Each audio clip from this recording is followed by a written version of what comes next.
4月23号是中国人民解放军海军建军节。73年来，在挺进深蓝的进程中，人民海军已经发展成为5大兵种齐全、核常兼备的战略性军种，正向着全面建成世界一流海军阔步前行。新型战略核潜艇、首艘国产航母、大型驱护舰、综合补给舰等相继入列，舰载战斗机批量交付，预警机、舰载直升机再添新成员。新型反潜巡逻机补齐了人民海军反潜作战的短板。与此同时，人民海军的朋友圈也越来越大，为世界和平做出重要贡献。祝香港部队海军全体官兵，祝人民海军成立73周年节日快乐！水面舰艇部队海军潜艇兵，海军航空兵，海军陆战队战斗部队，祝你不停，保障体力，海军同心连基地，海军协和学，祝人民海军73周年生日快乐！祝福人民海军生日快乐！向海王祝人民海军生日快乐！祝人民海军生日快乐！人民海军建军73周年之际，各军多兵种以及在校学生录制视频表达祝贺。周六，全国多地通过亮屏、亮灯的方式祝贺人民海军73岁生日快乐。在深圳市中心多个地点，超大户外电子屏密集滚动播放庆祝海军节的相关内容，包括福华路、福华3路的 LED 屏和建党宣传屏、新城市广场电子大屏，以及亚洲最大的地下铁路枢纽福田站大屏等。其中，深圳广电集团大厦的湾区之窗 LED 屏是亚洲最大的一块 LED 屏幕，播放的深蓝航母宣传片吸引了不少市民驻足观看。值得注意的是，近期多部关于人民海军水面和水下力量的官方宣传片集中发布，受到广泛关注。其中，航母主题宣传片《深蓝》就是其中一部。展示了2012年中国首艘航母辽宁舰入列以来中国航母编队的发展之路。影片除了记录中国在短短10年间跨步进入双航母时代，还向英勇牺牲的歼15舰载战斗机飞行员张超烈士以及其他在不同站位上默默奉献和付出的海军指战员致敬。我们走过的10年，也是强军的10年，因为我们是第一支航母部队，海军转型建设的开拓者。我们背后有伟大的祖国，有我们强大的军队和人民。北部战区海军某潜艇部队官兵精心创作主题沙画 MV《中国海军核潜艇》，展示了094型战略核潜艇的英武雄姿，还展示了潜射弹道导弹发射的壮观场景。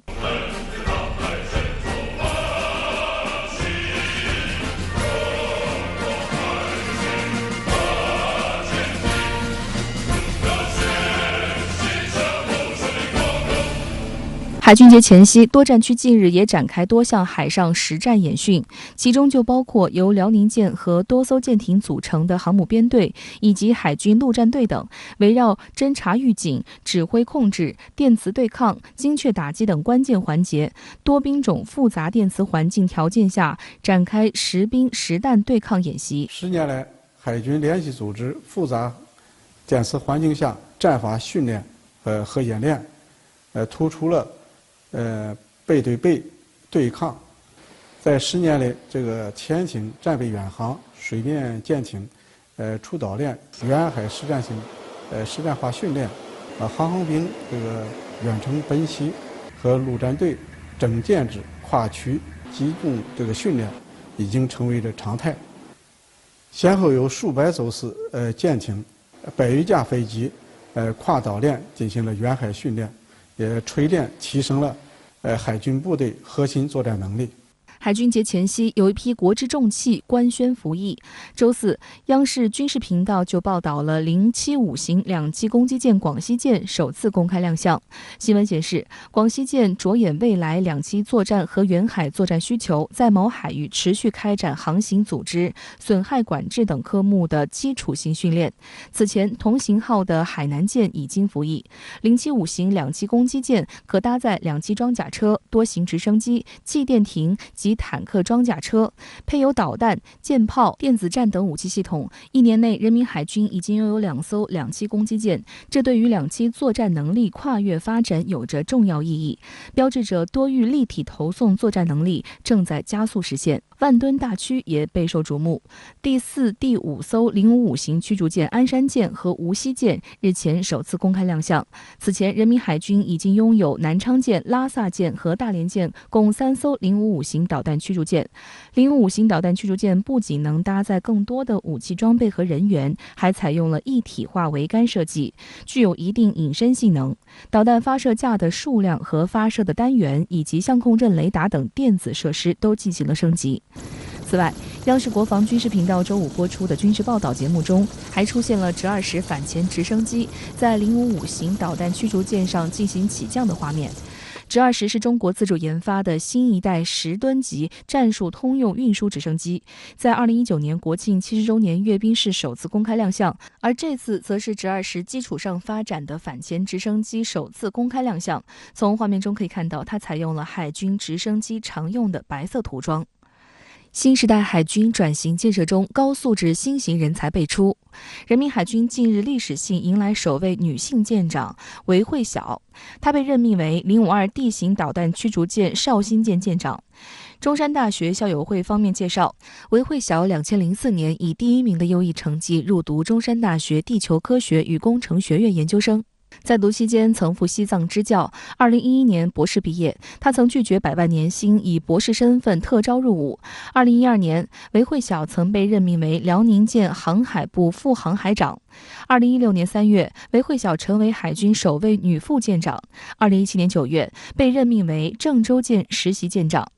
不得不提的是，人民海军的朋友圈也越来越大，航迹越来越远。2008年12月26号，由武汉舰、海口舰、微山湖舰组成的海军首批护航编队，开启了中国海军的护航时代。13年来，中国海军已派出40批120余艘次舰艇参加亚丁湾、索马里海域护航，完成1480余批7000余艘中外船舶护航任务，解救接护各类船舶近100艘。和平方舟号医院船先后9次走出国门，航行24万余海里，服务43个国家和地区23万余人次。今年年初，一场火山爆发引发的环境灾害席卷南太平洋岛国汤加。除夕，应汤加国王请求，海军五指山舰、查干湖舰组成编队，星夜兼程，将1400余吨灾区急需物资全部及时送达。日益强大的人民海军不仅在保卫着祖国海空安宁，也为世界和平做出重要贡献。好，再来关注俄乌局势。当地时间周5，俄罗斯中央军区副司令明涅卡耶夫表示，俄军第2阶段的任务之一就是完全控制顿巴斯及乌克兰南部。这也就意味着，一旦俄方达成目标，乌克兰将丧失所有海岸线，成为一个内陆国。那么，俄军高层为何选择目前这个时间节点，在公开场合主动公开其军事计划呢？来看报道。俄乌冲突已近2个月，战略重镇马里乌波尔的局势备受关注。乌克兰总统泽连斯基表示，马里乌波尔的战斗仍然在继续，仍有乌军士兵坚守部分区域。乌克兰总统顾问奥列克西·阿雷斯托维奇还表示，莫斯科没有足够的部队来包围和围攻亚速钢铁厂。他形容说，现在失去马里乌波尔的直接威胁已消散。但俄罗斯国防部发言人科纳申科夫周5再次表示，俄军已经控制了除亚速钢铁厂之外的马里乌波尔市的全部区域，而随着战斗的消停，当地的局势已经正常化，当地市民已经能够在街道上自由行动，不用躲避炮击。虽然法新社等多家欧洲媒体证实马里乌波尔已经十分接近被俄军攻占，但美国总统拜登周4说，俄罗斯是否控制了马里乌波尔值得怀疑。对此，科纳申科夫表示，美方的质疑没有道理。他还谴责乌克兰能让美国感兴趣的只是向那里输送武器产生利润，并与俄罗斯战斗至最后一个乌克兰人。现在有个说法，在钢铁厂地下还藏着美国的那个生化实验室啊，还有美军的顾问，北约国家的顾问。如果这样能够活捉他们啊，把他们逼上来，那个呢，对俄军来说，对俄罗斯来说，这是一个很好的事情。据俄罗斯塔斯社报道，周5，俄中央军区副司令米涅卡耶夫在斯维尔德洛夫斯克州军工企业年会上公开透露了俄军特别军事行动第2阶段的作战目标，包含了完全控制顿巴斯地区和乌克兰南部。乌克兰东部的顿巴斯地区是卢甘斯克和顿涅茨克2个州部分区域的合称。顿巴斯地区一旦被俄军完全控制，将与马里乌波尔和克里米亚连成一片，形成一个乌东陆路通道。更重要的是，克里米亚半岛北面是亚速海，南是黑海，东部通过桥梁与俄罗斯本土连接。陆上走廊一旦形成，将封锁乌克兰的黑海海岸线，严重影响乌克兰经济。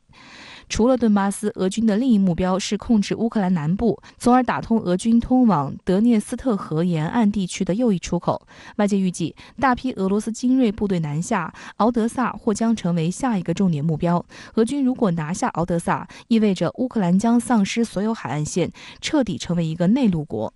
据俄罗斯国防部公布的最新消息，俄军夜间打击了乌克兰的58个军事目标，包括部队、燃料库和军事装备集中的地点。这样呢，就是拥护俄罗斯的、支持俄罗斯的、俄罗斯居民占多数的所有的地区，都可以跟俄罗斯本土连在一块儿了。现在剩下的呢，还有2个州，就是尼古拉耶夫跟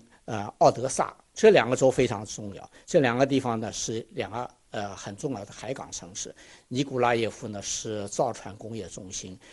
苏联时期的航空母舰基本上都是在那儿造的。奥德萨也非常重要，也是个重要的港口城市。另外呢是乌克兰的第3大城市，100多万人口。俄乌即将在多线展开激战之际，美西方抓紧输出特制军火。据美国国防部发言人科比介绍，美国空军为乌克兰特别研发了一款名为“凤凰幽灵”的无人机，能够从空中打击俄罗斯军队和设备，不需要像运用一些地面武器时那样接近目标。关于凤凰幽灵无人机的射程或具体能力，外界所知甚少，但五角大楼表示，它与弹簧刀无人机类似。与法德为什么向波兰等国提供军火，而非乌克兰，有分析指出，这里面大有玄机。首先，此前美西方曾直接向乌克兰提供了大量容易掌握的武器，比如标枪反坦克导弹，但相比之下，坦克等重型武器需要一些训练时间，而波兰、斯洛文尼亚等东欧国家手里有不少 T72等苏制坦克存货，这些坦克乌军很熟悉，能迅速投入到战场。于是，法德等国采取这种以旧换新的置换方式，将波兰等国大批存货运往乌克兰。乌克兰方面原来有一阵就是4月初跟俄罗斯方面的立场已经相当的接近了，但是在这个得到了大量的武器援助以后呢，乌克兰的立场变强硬了。这样的现在双方的立场呢距离又非常大，想达成协议现在都不可能。但这个谈判呢从来没停过，尽管是面对面的谈判呢进行了才5轮，但是这个网上的在线的谈判几乎是每天都在接触。俄罗斯总统新闻秘书佩斯科夫周五宣布，联合国秘书长古特雷斯将在下周2访问莫斯科，将与俄罗斯外长拉夫罗夫举行会谈，同时也将与俄罗斯总统普京会面。在结束莫斯科的访问后，古特雷斯还将于下周4访问乌克兰，并与乌克兰总统泽连斯基会晤。3月底，俄总统普京签署天然气卢布结算令，要求不友好国家购买俄天然气必须以卢布结算。面对卢布令，西方国家此前态度坚决，表示绝不会接受。但随着卢布令即将生效，欧洲和英国日前宣布将接受卢布付款的方式。那么，欧洲国家态度为何转变？俄联邦安全会议副主席梅德韦杰夫周六就直言，如果没有我们的天然气，欧洲最多只能支撑几周。周五，欧盟委员会向成员国发布一份指导文件，指出，欧盟公司在不违反对俄制裁相关规定的情况下，使用卢布进行天然气交易结算是存在可能的。欧盟委员解释称，在购买天然气时，欧盟公司可以使用欧元或美元，然后俄罗斯方面再将这些货币兑换成卢布。这样一来，既符合俄罗斯的要求，也不违反欧盟的制裁措施。欧盟委员会还建议企业发布免责声明，具体的操作方式为，在付款前，欧盟盟能源企业可以明确声明，当他们将欧元或美元存入俄罗斯天然气工业银行时，他们的合同义务已经完成了，而不是在付款被转化为卢布之后。值得注意的是，此前一直强硬声称要封杀俄罗斯能源的英国，这次却比欧盟早一天宣布接受俄罗斯的卢布令。英国财政部周四公布的一份文件显示，英国已向俄罗斯天然气工业银行其子公司授权，于5月31号前使用卢布支付俄罗斯天然气款项。俄罗斯总统新闻秘书佩斯科夫对英国的服软表示欢迎，称这是英国寻求务实主义的做法。但他强调，普京签署总统令的结算时限是4月份，而不是英国财政部声称的5月31号之前。佩斯科夫提醒英国，交付期将在4月份，一切都将按照俄罗斯总统的命令执行。英国它又是一个以金融立国的实用主义的国家，它在经过一段时间的试探之后，现在不得已推出了这样的一个卢布结算令。那这个方式呢，其实也有利于伦敦金融城的竞争力的提升。在这个欧盟和这个法国、德国等等欧洲大陆国家还没有开始这样做的时候，英国率先这样做，很明显可以使它在与俄罗斯的这个天然气贸易中呢占得一个先机。根据普京3月31号签署的总统行政令，对俄罗斯不友好的国家和地区必须以卢布进行天然气贸易结算，如果拒绝以此方式付款，将被俄方视为违约，一切后果由买方承担。俄方认定的不友好国家和地区包括美国、欧盟成员国、英国、乌克兰、日本和韩国等。卢布令是对美西方此前冻结俄罗斯在国外的3000亿美元外汇储备，以及将俄罗斯银行踢出 SWIFT 结算系统的报复。卢布令还支撑了卢布汇率，让在美西方制裁初期一度腰斩的卢布汇率迅速回稳，目前与俄乌冲突之前持平。普京近日也宣布，美西方对俄罗斯的经济闪电战宣告失败。稳定的能源需求是卢布汇率的坚实支撑。实际上，在俄乌冲突之前，欧洲约40%的天然气都要靠俄罗斯供应。在欧美不断升级对俄经济制裁的情况下，外界对俄方关闭天然气阀门来进行报复的担忧与日俱增。法国总统马克龙周五发出警告，如果欧洲对俄罗斯天然气实施禁运，那么下一个冬季将感受到后果。德国联邦副总理兼经济部长哈贝克近日也不断打圆场，在欧盟内部的讨论上多次表明不会立即对俄罗斯实施天然气禁运。德国总理舒尔茨周五再次强调，一旦切断来自俄罗斯天然气，将让欧洲遭受一场剧烈的经济危机。他预计数百万人要失业，大批工厂将倒闭。在欧洲态度软化之际，俄罗斯联邦安全会议副主席梅德韦杰夫周六在社交媒体发文称，欧盟委员会已经允许欧洲企业使用卢布支付天然气，我们赞赏我们欧洲伙伴的一贯性和原则性，特别是考虑到根据国际货币基金组织的最新数据，如果没有我们的天然气，欧洲最多只能支撑6个月。梅德韦杰夫还对欧洲自认为能撑6个月的说法嗤之以鼻。他特别补充道，说实在的，欧洲连几周都撑不过去。他还在文字中加上了笑哭和小丑的表情。欧洲现在的对于天然气的需求呢，没有冬季那么高，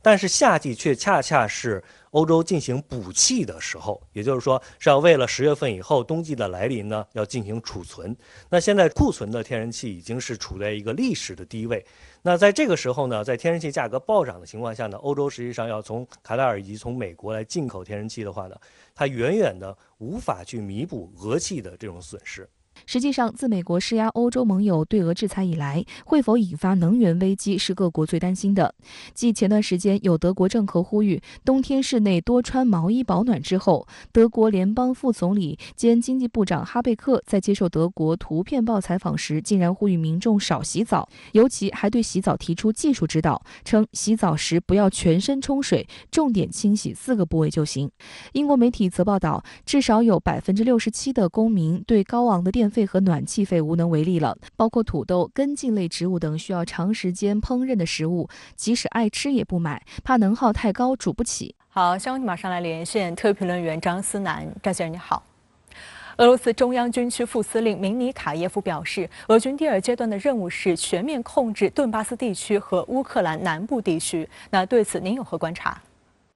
主持人好，还有1天，俄乌冲突即将满2个月。而对于这场冲突最终将如何结束，外界有着各种各样的猜测。总结一下，大致可以分为以下4种。第一是对于俄罗斯而言最为乐观的，俄军全面击溃乌克兰武装力量，乌克兰再次成为一个亲俄国家。第二是乌东地区的分离主义扩大化，继顿巴斯地区的2个独立共和国之后，第聂伯河以西出现更多代表俄罗斯主义利益的新政权。第三是俄军完全消化顿巴斯，打通与克里米亚半岛之间的陆地走廊，并迫使乌克兰接受这一既定事实。第四则是俄罗斯吐出顿巴斯，甚至是克里米亚地区，俄乌冲突全面回到2014年2月之前。假如俄乌冲突会在俄军第2阶段军事行动完成后结束，那么根据你刚才提到的俄罗斯中部军区代理司令米涅卡耶夫的任务解读，俄方似乎更倾向于第3种结局。这个结局事实上并不差，它确保了顿涅茨克和卢甘斯克2个共和国的事实独立，保障了顿巴斯地区俄罗斯主义的安全，改善了克里米亚半岛的地缘态势。简而言之，达成这个结局，俄罗斯至少可以把自2014年以来在乌克兰问题上所攫取的筹码，通过军事手段固化下来，过去8年也就不至于一无所获。但问题在于，就俄罗斯的整体国家安全而言，这个结局是不够的。俄罗斯希望通过战场上的成功促使谈判桌上的成功，反过来，无论战场上再成功，如果无法达成谈判桌上的成功，也是没有意义的。除非俄罗斯能实现全面击溃乌克兰武装力量和基辅政权的梦幻结局，但至少目前而言，俄军明显无力做到这一点。莫斯科只能动之以情，晓之以理，挟之以威，争取求得乌克兰对俄罗斯国家安全需求的谅解。因此，俄乌冲突的最后将以什么结局告终，已经不在于战场上的博弈，而是政治上的博弈。重点不是攻城，而是攻心。更多乌克兰与俄罗斯人在战场上的鲜血，只会带来更多的仇恨，无异于俄罗斯在根本上解决问题。欧盟委员会表示，在不违反制裁规定的同时，使用卢布向俄罗斯支付天然气费用是可行的。那您怎么看待欧洲在这个问题上的态度转变？这种转变并不令人意外。根据国际能源署 IEA 的数据，2021年欧盟自俄罗斯累计进口天然气1550亿立方米，约占欧盟天然气总进口量的45%。欧盟各国中，天然气用量最大的是德国。超过1半的国民使用天然气取暖，天然气占据了德国工业能源消耗的1/3以上，而德国全年55%的天然气供应来自于俄罗斯。自俄乌冲突爆发以来，德国削减了来自俄罗斯的天然气进口。2022年第1季度，俄罗斯天然气的占比只有40%，但效果也是显著的。4月初，德国政府宣布，国家天然气储备已经降至25%。如果得不到有效补充，或将在2个月内耗尽。问题是，目前最有希望作为俄罗斯天然气替代品的是来自于挪威和卡塔尔的液化天然气。但是德国之声在一篇报道中就无奈地指出，长期依赖管道与运输进口能源的德国，事实上缺乏进口液化天然气的终端设施，而这样的设施最早完工并投入使用，也要等到4年后，也就是2026年。有德国媒体就表示，纯粹以政治考量决断能源进口政策，不仅意味着民众的取暖成本提升，德国制造同时将面临毁灭性的挑战。而德国总理舒尔茨此前也强调，拒绝来自俄罗斯的能源进口，意味着德国和整个欧洲陷入衰退。某种意义上，在以卢布结算俄罗斯天然气的问题上，至少目前欧洲国家在国内经济的压力下，的确缺乏筹码。被迫跟着莫斯科的指挥棒转也是可以理解的，但另一方面，欧洲依赖俄罗斯的能源进口，俄罗斯同样也依赖对欧洲的能源出口。俄罗斯需要向欧洲出口天然气，无论是换取必要的外汇，还是迫使欧洲国家在国际市场上收购卢布，目的是维持卢布价值和自身国内经济稳定，保障国内社会进口所需。这本身也是俄罗斯受制于欧洲的软肋。俄罗斯远远谈不上在能源问题上对于欧洲方面形成单向平衡，所以我认为欧盟态度的转变，与其说是一种不得已而为之的服软，不如说是表达出不愿意和俄罗斯因为乌克兰问题而大规模升级经济战的姿态，两边各让一步，也各取所需。至于欧盟这么做是出于某种务实的经济考量，还是为了摆脱对于俄罗斯的能源依赖，争取必要的时间，就是另一个问题了。要知道，即便在冷战最高峰、美苏对立最紧张的时期，欧洲都没有停止从苏联进口天然气。一个乌克兰危机，又是否真能在根本上改变欧洲与俄罗斯之间的能源与经济博弈格局呢？好，谢谢张思南先生在线和我们分享您的观点，谢谢。美国证券交易委员会周五将17只中概股列入预摘牌名单，这是3月份以来第5批。美方此时不断加大预摘牌施压力度，背后有何玄机？与此同时，包括美国财长在内的多名美国官员呼吁降低对华关税，以缓解美国的通胀压力。中国驻美大使秦刚近期也强调，中美经贸关系的本质是互利共赢，两国早日恢复正常经贸往来是双方普遍呼声。周五，美国证券交易委员会将知乎、理想汽车、百世集团和贝壳等17家公司加入预摘牌名单，这是3月份以来第5批被纳入该名单的中概股公司。这17家中国企业被要求在5月12号前提供证据，证明自己不具备被摘牌的条件。与此同时，百度、爱奇艺等5家中概股公司则被美方从预摘牌名单转入确定摘牌名单。据悉，按照美国证券交易委员会公布的外国公司问责法案实施细则，被列入确定摘牌名单的公司并不会立即被摘牌，他们需要在3年内提交符合要求的文件，否则将会在2024年初面临退市。按照这个外国公司问责法的这个要求呢，就必须就是美国公司会计监督委员会，它必须在这个获得外国审计公司对公司进行审计的那个底稿。按照这种要求呢，就会涉及到公司的一些核心的这个机密，在一些对于一个国家来讲，在涉及到这个国家安全或者是一些核心机密的时候，这时候呢就受本国的这种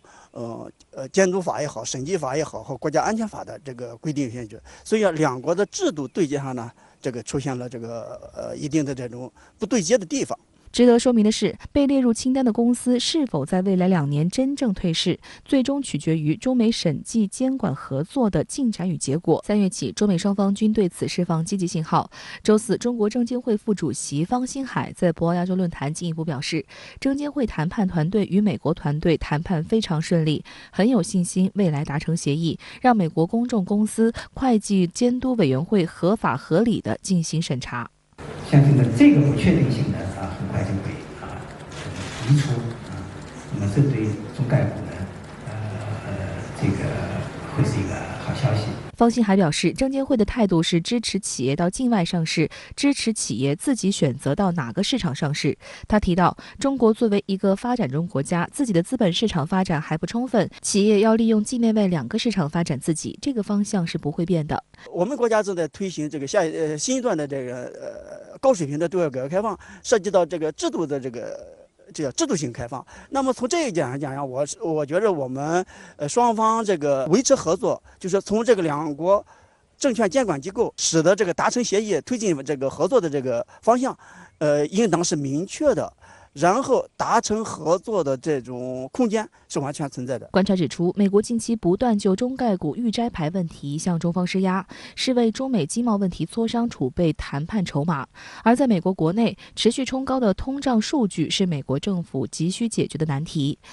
统计显示，美国3月 CPI 飙升至 8.5%，40年来首次破8%。物价上涨对拜登政府的管制造成严重挑战。拜登3月底的支持率降至 40% 的历史新低。值得注意的是，美国财政部长耶伦周五在接受彭博社采访时称，财政部正在仔细重新审视美国对华贸易战略，有意愿考虑削减特朗普时期对华征收的额外关税，以帮助美国人缓解40年来最严重的通货膨胀。We're re-examining carefully our trade strategy with respect to China, and I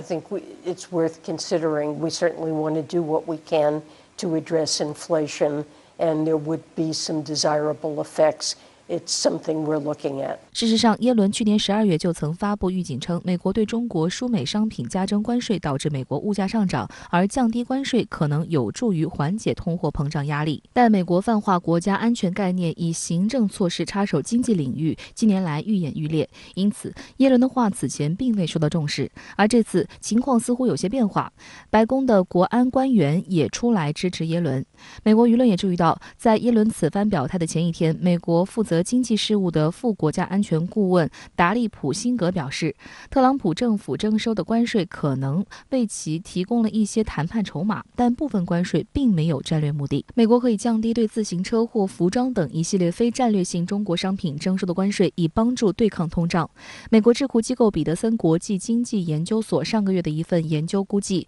如果美国取消特朗普时代的一系列关税，包括对中国商品征收的关税，可以将通胀率降低1.3个百分点。现在呢，一个大的背景是什么？这个民主党面临着这个11月份马上要来临的这种中期选举，拜登政府控制这个通胀的压力在增大，所以呢，现在重提这个话题，可能是把这个议题拿到桌面进行进一步讨论的一个信息。从这个角度呢，也就是说，美国有可能这个迈出一定的这种实质性的在这个步伐，但是呢，我们也不能就是说完全就是把它看成是定案的事情。尽管当前中美贸易争端仍在持续，但不可忽视，中美经贸互补性很强，合作空间巨大。中国驻美大使秦刚周四出席中美农业高层研讨会时表示，中国是最大的农产品进口国，美国是最大的农产品出口国。中国人民对美好生活的需求与美优质农产品供应和先进农业技术相遇，为中美农业合作打开了空间。In the past 10 years, agricultural trade between China and the United States has grown by a total of $10.5 billion.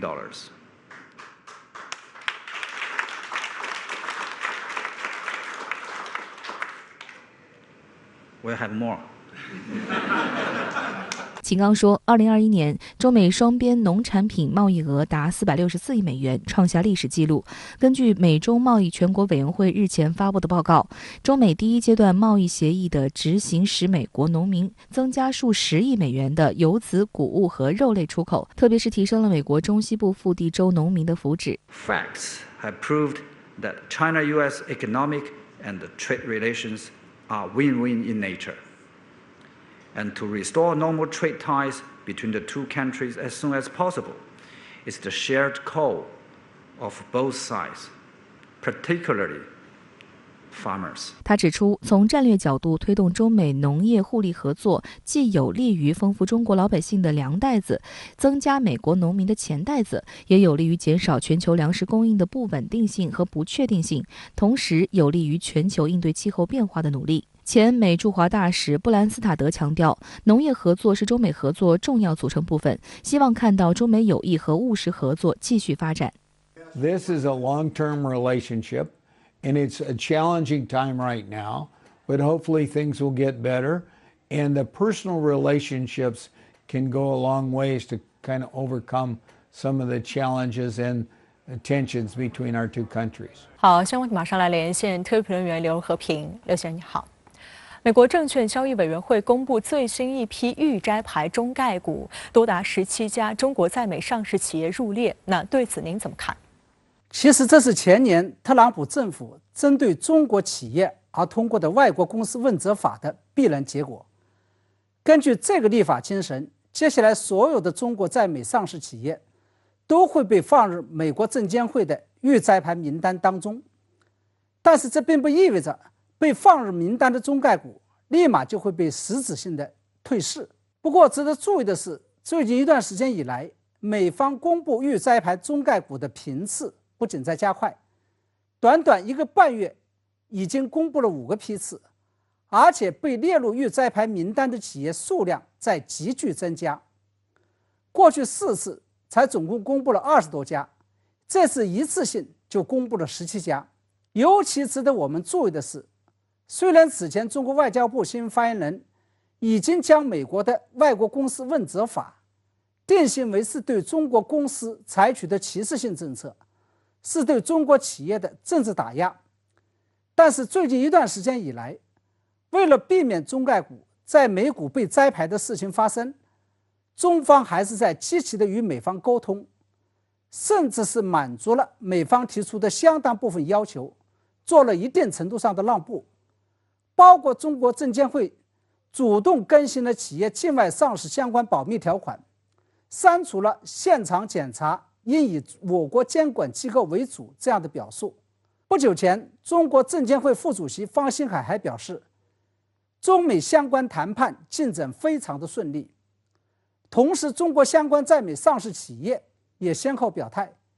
愿意遵守美国的相关法律，配合美国的相关审查要求。然而，在这种情况下，美国证监会却不为所动，甚至在最近几天加快了公布预摘牌的中概股名单的步伐。我认为这背后显然是跟当前正在进行中的中美政治与外交博弈密切相关。那么当前中美政治与外交博弈的焦点究竟在哪里呢？很显然是在俄乌局势上。美国显然是想用金融杠杆企图撬动中俄关系与俄乌局势，而美方近日在金融领域加大对中国施压力度，显然又是因为美国的目的没有达到，并为此感到气急败坏。美国副国务卿舍曼威胁说，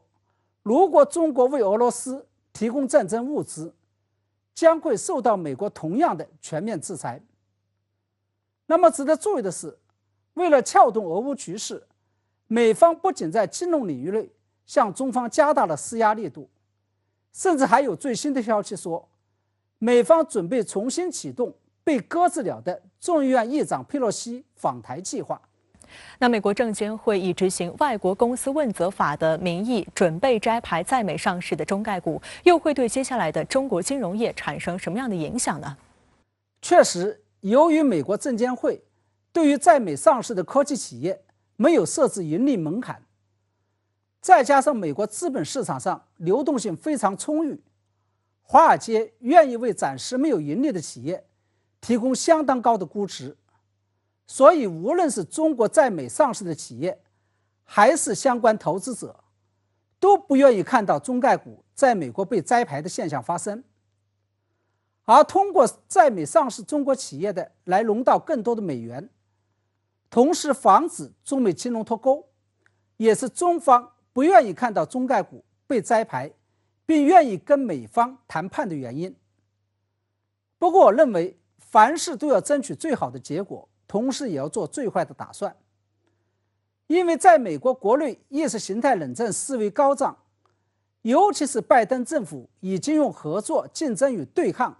来定义中美关系的大背景下面，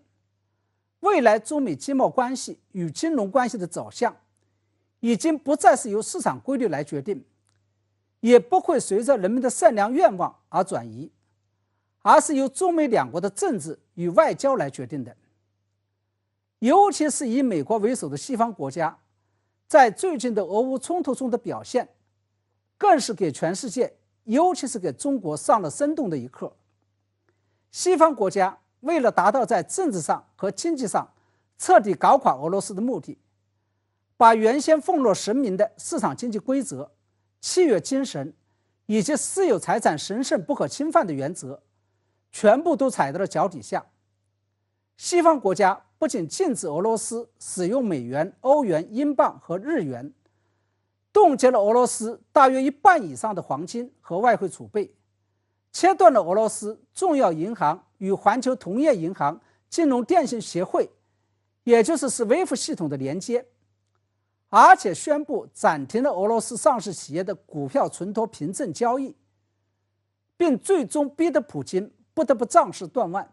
做出了凡是在西方国家上市的俄罗斯企业必须要全面退市的决定。而俄罗斯的教训实际上也是值得其他国家以及其他国家的境外上市公司来共同吸取。所以假如美方真的是要严格执行外国公司问责法，尤其是要对中美上市的中资企业进行政治和意识形态审查，以及企图利用金融杠杆来达到其他目的，那中方别无他法，要做好有序的从美国股市撤退的准备。而撤退后最好的去处就是香港，因为香港也是一个国际性的金融中心，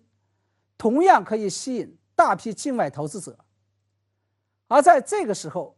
也就更加凸显出了香港的窗口作用。我们一定要认真维护好香港的自由市场与法治环境。好，谢谢刘和平先生在线和我们分享您的观点，谢谢。法国总统选举第2轮投票定于当地时间周日晚举行。进入大选决赛圈的现任总统马克龙与极右翼候选人勒庞，周3晚在电视展开了近3小时的激辩。之后，多项最新民意调查结果显示，马克龙的支持率保持稳定或小幅上升。那么，为什么一场辩论之后，原本2人紧咬不放的民调数字扩大了？来看分析。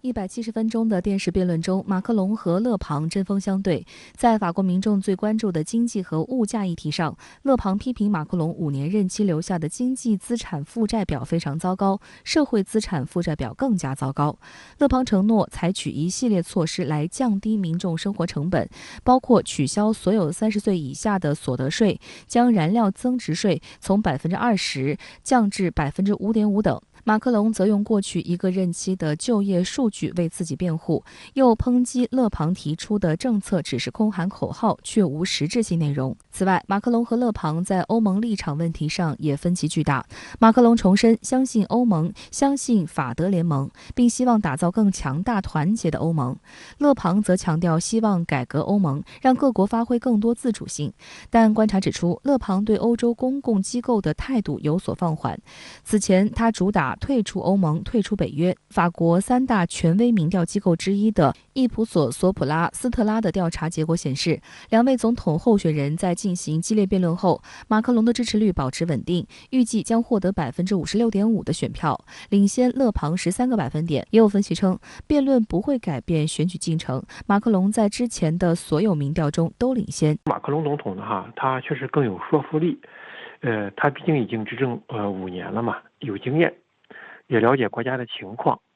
从勒庞女士的角度说呢，她的进步呢确实是非常的惊人，